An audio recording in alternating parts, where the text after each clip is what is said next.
Assalamualaikum warahmatullahi wabarakatuh. Nama saya Puspawati PU dengan NIM 151421052 dari kelas 1 BPGSD.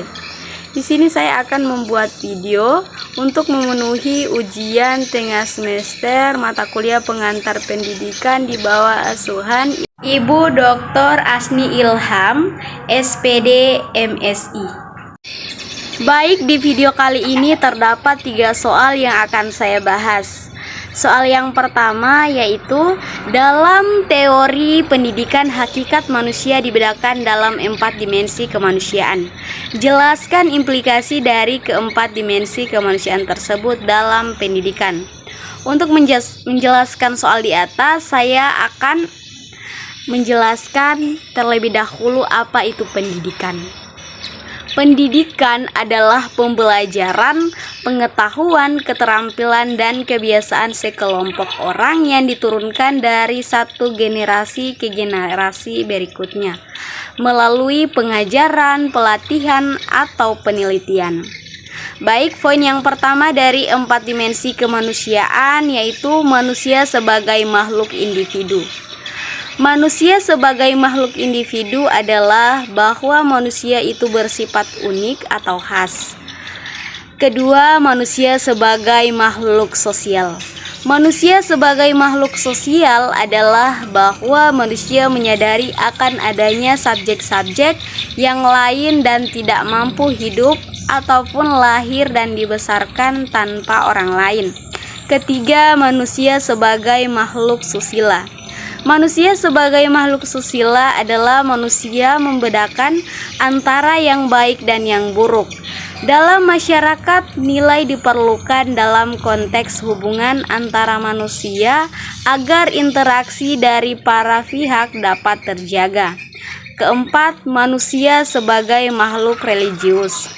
Manusia sebagai makhluk religius adalah bahwa manusia menyadari adanya Tuhan. Adapun implikasi pemahaman keempat dimensi kemanusiaan tersebut terhadap praktik pendidikan yaitu dengan menerapkan kurikulum yang bersangkutan dengan keempat dimensi kemanusiaan tersebut. Misalnya, manusia sebagai makhluk individu yang mempunyai sifat unik atau khas, yaitu dengan melalui kegiatan ekstrakurikuler sesuai dengan bakat siswa masing-masing. Kedua, manusia sebagai makhluk sosial mempelajari pendidikan sosiologi atau pelajaran-pelajaran IPS. Ketiga, manusia sebagai makhluk susila mempelajari pelajaran kewarganegaraan. Keempat, manusia sebagai makhluk religius mempelajari pendidikan agama. Selanjutnya saya akan membahas soal yang kedua yaitu salah satu komponen yang memungkinkan terjadinya proses pendidikan adalah tujuan pendidikan. Jelaskan bagaimana hierarki pencapaian tujuan pendidikan nasional. Hierarki pencapaian tujuan pendidikan nasional yaitu suatu tujuan pendidikan yang ingin dicapai pada tingkat nasional. Hasil pencapaiannya akan terwujud bila warga negara yang berkepribadian nasional, bertakwa kepada Tuhan Yang Maha Esa, bertanggung jawab atas kesejahteraan masyarakat, bangsa, dan tanah air. Dan lebih jelas lagi dapat dilihat pada Undang-Undang Nomor 20 Tahun 2003 pada Bab 2 Pasal 3 yang berbunyi sebagai berikut. Pendidikan nasional berfungsi mengembangkan kemampuan dan membentuk watak serta peradaban bangsa yang bermartabat dalam rangka mencerdaskan kehidupan bangsa, bertujuan untuk berkembangnya potensi peserta didik agar menjadi manusia yang beriman dan bertakwa kepada Tuhan Yang Maha Esa, berakhlak mulia, sehat, berilmu, cakap, kreatif, mandiri, dan menjadi warga negara yang demokratis serta bertanggung jawab. Selanjutnya saya akan membahas soal yang terakhir yaitu dalam perspektif psikologi pendidikan, peran guru sebagai pendidik dan pengajar amat penting. Jelaskan peran tersebut dan berikan analisisnya. Peran guru sebagai pendidik sangatlah penting. karena peran guru sebagai pendidik merupakan peran-peran yang berkaitan dengan tugas-tugas, memberi bantuan dan dorongan, tugas-tugas pengawasan dan tugas-tugas pembinaan, serta tugas-tugas yang berkaitan dengan mendisiplinkan anak agar anak itu menjadi patuh terhadap aturan-aturan sekolah dan norma hidup dalam keluarga dan masyarakat. Tugas-tugas ini berkaitan dengan meningkatkan pertumbuhan dan perkembangan anak untuk memperoleh pengalaman-pengalaman lebih lanjut. Oleh karena itu, tugas guru dapat disebut pendidik dan pemeliharaan anak. Guru sebagai penanggung jawab pendisiplinan anak harus mengontrol setiap aktivitas anak-anak agar tingkah laku anak tidak menyimpang dengan norma-norma yang ada.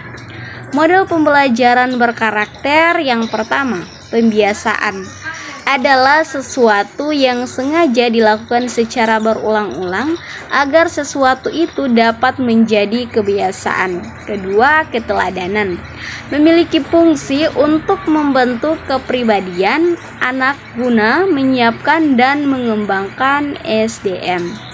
Ketiga, pembinaan, disiplin peserta didik. Guru harus mampu menumbuhkan disiplin peserta didik, terutama disiplin diri. Sedangkan peran guru sebagai pengajar lebih menekankan kepada tugas dalam merencanakan dan melaksanakan pengajaran.